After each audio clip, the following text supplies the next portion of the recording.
Bonjour, aujourd'hui pour cette deuxième journée, je vais vous parler de la création du comité départemental des 3B, puisque le comité départemental tel qu'il est actuellement viendra plus tard, ça je vous en parlerai dans les jours qui viennent. Mais je vais vous parler également un petit peu comment il fallait se débrouiller avec le système D à l'époque pour pouvoir imposer le basket sur des gens qui n'étaient pas tellement habitués à ce type de sport, parce que bien sûr tout le monde sait qu'ici c'était déjà le rugby qui dominait avec un petit peu de football. Donc nous sommes à l'année 1932. Alors je vais commencer par le haut de la pyramide, puisque cette année-là également a eu la création de la Fédération française de basket. Donc au mois de mai d'abord, 1932, le conseil de la Fédération d'athlétisme se réunit, puisque je vous l'ai dit, le basket était sous l'égide de la Fédération française d'athlétisme. Et le président américain, qui était président de la Fédération française d'athlétisme, présenta un projet qui ramenait le basket au rang d'une simple commission centrale au sein de la Fédération d'athlétisme. Mais après une longue discussion, ce projet fut repoussé par 51 voix contre, 15 pour et 7 abstentions. Ce vote donna donc son autonomie dans le cadre de la Fédération française d'athlétisme au basket. Le 8 septembre 1932, les dirigeants nationaux du basket décidèrent de présenter au bureau de la Fédération française d'athlétisme un projet complet avec les statuts de la future fédération. Ce projet, élaboré par messieurs Lille et Barillet, avait été remis au président américain. La Fédération française d'athlétisme sera appelée à juger entre le projet Lille-Barillet et un autre déposé par un monsieur Genet. Finalement, c'est le projet Lille-Barillet qui l'emporta. Le 16 octobre 1932 eut lieu la publication des statuts de la Fédération française de basket, pratiquement comme ils sont à l'heure actuelle. Le 27 novembre de cette même année, c'est la constitution du bureau de la nouvelle fédération, donc qui prend la dénomination officielle de Fédération française de basketball, avec donc en composition du bureau, le premier président fut M. Barillet, les vice-présidents, alors furent messieurs, je suppose que ce sont des Alsaciens, Krick, Kretschmark, Bernard, Leblanc et Lebic. Le secrétaire général fut M. Blanquette, le trésorier général fut M. Boisard, et parmi les membres, on retrouvait messieurs Lille, Genet, Geist, Giraud, Metz et Bougot. 27 comités régionaux de la Fédération française d'athlétisme avaient été d'accord pour la séparation avec la FFA, dont la fameuse Notre Ligue des 3B. Charles Lagarde et Henri Terret, dont je vous ai parlé hier, dont le parrainage pour le basket avait été primordial jusqu'à cette période, décidèrent aussitôt l'organisation d'une réunion des représentants des clubs laïcs et confessionnels, c'est-à-dire les patronages, pratiquant bien entendu le basket, en vue de la création d'une ligue des 3B de basketball. Dans le nouveau cadre fédéral, Henri Terret fut mandaté par Charles Lagarde pour diriger les débats de la réunion qui eut lieu dans une salle du café Riche à Pau, qui était située rue de Liège à Pau. Ça c'était au mois de novembre 1932. Alors y ont assisté, il y avait Simon Baccaris, Louis Barrault, Jean Rey, Jean Daubin de la section paloise, ainsi que Pascal Garroc de la Gélosienne, on en a parlé hier également, Jean Marion, Robert Dumont de l'AS Brourbaki et René Cazenave des Bleus de Pau, lesquels représentaient donc des affinités différentes sportives, sachant qu'il y avait des clubs laïcs et des clubs de patronage. Dans son journal, que je vous parlais hier de Jean Péninou, qui est un petit peu l'instigateur du basket chez nous, il avait écrit à l'époque « Palois, j'ouvre les guillemets, Palois, nous avions l'avantage par nos fréquentations de nous connaître et de nous estimer, ce qui permit que la réunion se déroula dans les meilleurs auspices. Fort heureusement pour l'avenir, car les débuts de la Ligue des 3B de basket furent agités de mouvements divers. Après l'exposé d'Henri Terret et la discussion qui s'ensuivit, nous eûmes l'assurance que le soutien de M. Lagarde et Terret et de la Ligue des 3B restait acquis dans cette aventure que l'on allait entreprendre sans autre moyen que notre bonne volonté. Tout restait à faire, administrativement, dans l'organisation sportive et surtout la propagande pour la vulgarisation du basket. Seule notre jeunesse était dans tout ce qu'il y avait d'optimisme, nous faisait accepter cette gageure et l'adhésion, bien sûr, à la Fédération française de basketball. Je ferme les guillemets. Grâce à Henri Terret, un comité de basket provisoire de la Ligue des 3B, situation territoriale, fut constitué avec l'élection des présents à l'unanimité. Donc furent élus, le premier président fut Henri Terret, le secrétaire général Simon Baccaris, le trésorier général Jean Marion. Parmi les membres, on retrouvait Pascal Garroc, Louis Barrault, Jean Rey, Jean Daubin, Robert Dumont et René Cazenave. Pour la petite parenthèse, Henri Terret, pour les vieux palois, certains doivent se souvenir du bazar Terret, qui était situé en haut de la rue des Cordeliers à Pau, qui a existé, je crois, jusqu'à la fin des années 60. Ben, c'était lui, monsieur Henri Terret, le fondateur de cette maison, qui a été le premier président du comité départemental qui s'appelait donc les 3B à l'époque. Ainsi fut créé le point de départ de ce qui deviendra plus tard le comité départemental des Pyrénées-Atlantiques, ça on le verra dans les jours qui viennent, afin de faciliter l'adhésion au sein de la nouvelle Fédération française de basketball. Ce fut le comité directeur de la Ligue des 3B Fédération française d'athlétisme qui déposa la demande d'agrément de la Ligue des 3B basketball.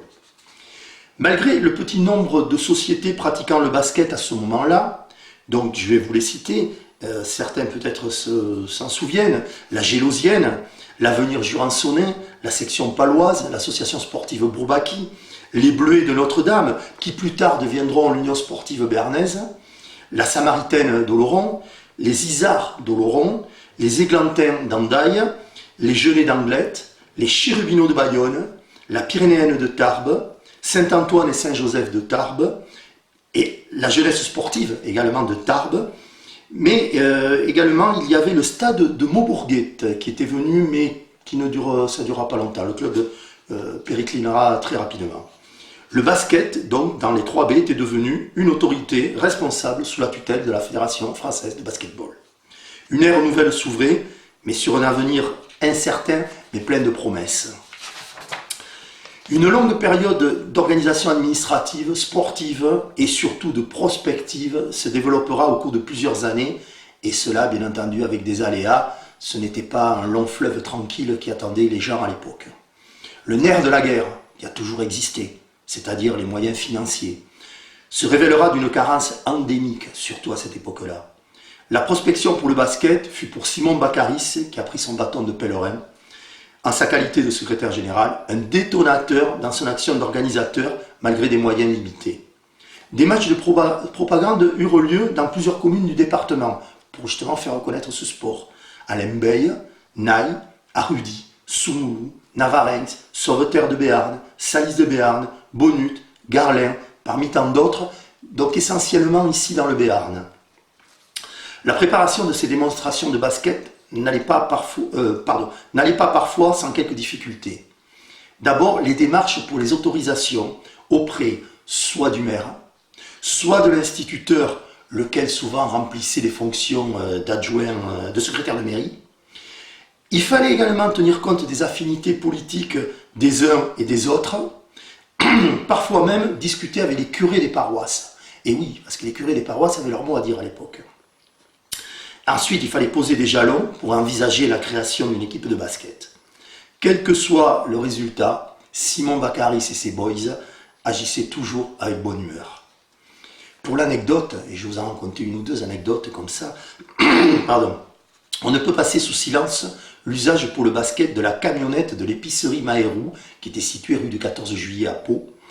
Elle servit au transport des panneaux de basket, qui étaient en bois et démontables, de l'inévitable sac de plâtre ou de la stéraïne pour le traçage des terrains de basket, également pour le déplacement des joueurs. Cela grâce à la bienveillance, bien sûr, de M. Mahéroux et de ses trois fils, Joseph, Georges et René, qui étaient basketteurs à la section paloise et plus tard à l'ASPTT de Pau. Ces panneaux, qu'ils appelaient panneaux voyageurs, furent pendant plusieurs années les hôtes du Palais des Pyrénées, où se déroulèrent maintes manifestations sportives, et on va y revenir un petit peu après. Mais le basket était un jeu de plein air, ce qui le mettait sous la domination des éléments naturels, le vent, la pluie, la neige, le verglas, l'hiver et parfois même au début du printemps. Mais malgré ces difficultés, sa pratique ne se ralentissait pas outre mesure. La plupart des terrains dans l'ensemble étaient en terre battue. Certaines surfaces avaient été décailloutées, débosselées, décapées si elles étaient herbeuses, très souvent par les joueurs eux-mêmes.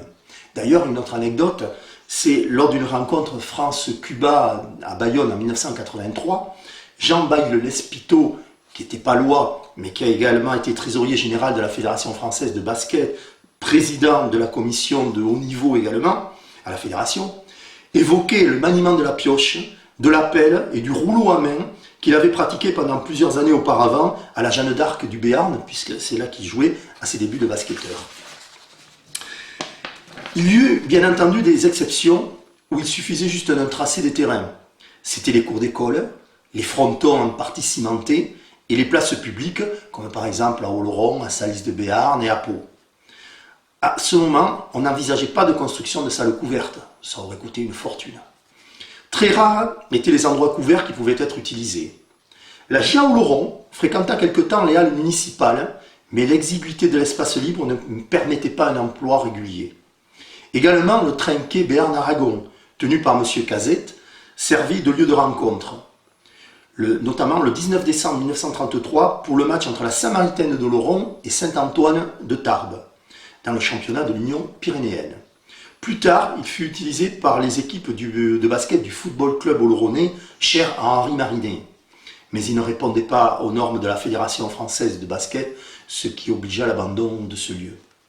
Le Béarn, par contre, possédait un endroit qui était couvert, qui allait devenir célèbre dans la France entière et même en Europe, c'était la Moutette, à Orthès. Cité sportive à la base, la municipalité autorisa, en dehors des heures du marché, le tracé d'un terrain de basket près du mur qui servait de fronton dans le sens de la largeur. D'ailleurs, je pense que Bernard Lamarque, qui nous suit, je le sais, il m'a envoyé un message, qui était à l'époque, au début des années 70, le capitaine de l'équipe de l'élan Bernay, qui était au début de l'histoire, qui a gravi des échelons, a joué à cet endroit-là. Et je me souviens, j'avais été voir un match, j'étais tout gamin, avec le froid de l'hiver dehors, la chaleur qu'il faisait dedans, parce qu'il y avait du public, le terrain devenait glissant. Et je me souviens d'un match, je ne sais plus contre qui c'était, où il avait fallu arrêter le match pour poser de la résine sur le sol qui était en ciment, parce que les joueurs glissaient. Et je pense que Bernard doit s'en souvenir parce qu'il jouait. Et d'ailleurs, à ce sujet, je vais lui montrer ce maillot, que je vous montre à vous aussi. Vous voyez, qui était le maillot avec lequel jouait l'élan Bernay à cette époque-là, avec les jambons et les salaisons récapés. Ça, c'était pour la petite anecdote et le petit clin d'œil à Bernard. Vers les années 1920-1930, un autre lieu apparut à Pau, lequel devint au cœur des vieux Palois, presque légendaire, tant il concentra pendant des années la vie sportive et publique des Palois. C'était le Palais des Pyrénées, qui est situé en plein cœur de la cité, place Clémenceau. Le Palais des Pyrénées, tel qu'il est actuellement, ne l'était pas quand il fut construit en 1929 par M. Lilaz sur le terrain de l'ancien couvent des Ursulines, qui est situé bien sûr toujours entre les rues Gachet, Notre-Dame et Louis Barthou. Alors à l'époque, il est constitué par deux immeubles parallèles dans le sens nord-sud. À l'origine, avant d'être rehaussé, parce qu'ensuite il a été rehaussé, les deux bâtiments étaient reliés par une coupole couverte dans la partie médiane. Cette coupole avait l'avantage d'être fermée, à volonté, par de larges portes vitrées. Simon Baccaris, avant-gardiste, appuyé par messieurs Lagarde et Terré, qui étaient donc à l'époque président et trésorier de la Ligue des 3B, obtint de la Société immobilière du Béarn, la SIB, l'autorisation de procéder à l'organisation de réunions pour le basket. Avec la bienveillance de M. Harfeuil, qui à l'époque était le directeur de la Société immobilière du Béarn, et le concours de M. Albourg, qui était responsable de l'entretien de cette structure, le basket palois obtint une large utilisation de cette coupole pendant les années allant de 1929 à 1952. Bénéficiant ainsi de locations locatives également très privilégiées en ce qui concernait l'éclairage, le matériel, les chaises, les vestiaires, etc., etc. Ensuite, il a fallu fidéliser le public. Alors ça, au début, ce fut très difficile, malgré la venue à Pau d'équipes de qualité, que ce soit sur des rencontres officielles de la Fédération française de basket, ou organisées par le comité des Basses-Pyrénées, ou même de la section paloise, où ils ont fait venir des clubs étrangers venus d'Espagne, du Portugal, de Pologne et de ce qui s'appelait à l'époque la Tchécoslovaquie. De très belles rencontres nationales et internationales se déroulèrent au Palais des Pyrénées jusqu'à la suppression de la coupole en 1952. Certes, le terrain de jeu fut sujet quelquefois, notamment en championnat de France, à des réclamations car les dimensions minimales à l'époque 24 par 13 n'étaient pas respectées. Seule la longueur était valable, 24 mètres, mais la largeur était de 12 mètres 85 entre les piliers de la coupole. Il manquait 15 cm. Mais cet inconvénient fut accepté par la plupart des clubs. Le fait de jouer dans un cadre intéressant, à l'abri des intempéries, permit des nocturnes de basket en plein centre de la ville, ce qui était très rare et pratiquement jamais vu à Pau à l'époque. Chaque fois, le problème financier des organisations paraissait insoluble. Pour y pallier, Simon Baccaris, encore lui, organisait des balles après les matchs. Ça leur permettait de tenter une nouvelle réédition sportive la fois suivante. L'élan était donné. La coupole devint un lieu idéal pour diverses manifestations publiques et sportives. On y organisait des balles, des réunions politiques, des réunions sportives telles que la boxe, la lutte, le catch, avec les clubs de la section paloise, du ring béarnais, du club athlétique palois, mais également du ring hockey avec le club de Pyrénées Sport. De 1932 à 1939, des nouvelles sociétés vinrent se rajouter à celles existantes. Alors, je répète de nouveau, l'Aviron Bayonnais, le Rail Bayonnais, les Chérubinots de Bayonne, les Genêts d'Anglet, les Églantins d'Andaille, Saint-Martin de Salis de Béarn, la S Salisienne, le foyer rural de Castétarbes, Bonut Sport, Saint-Julien de Pau, le club populaire de Jurançon, Pyrénées Sport, qui fut le premier club féminin de Pau, des Basses-Pyrénées, l'Union sportive orthésienne, l'association sportive de Salespis, Saint-Giron et bien sûr la Jeanne d'Arc d'Oloron qui était déjà depuis un moment. Cette période sera celle qu'on appellera des pionniers, lesquels à force de volonté, parfois de sacrifices personnels, auront implanté le basket dans le département dans un acte de foi pour l'avenir. Donc à partir de demain, on va rentrer dans le vif du sujet un petit peu des résultats de ces années-là à partir de 1932 jusqu'à la guerre. Jeudi, je vous parlerai des événements pendant la Seconde Guerre mondiale où le basket, au lieu de péricliter, au contraire, s'est maintenu grâce à des gens de bonne volonté et des amoureux de ce sport. Voilà, donc demain, nous parlons des résultats. Sur ce, bonne journée à tous, confinez-vous bien et à demain. Ciao.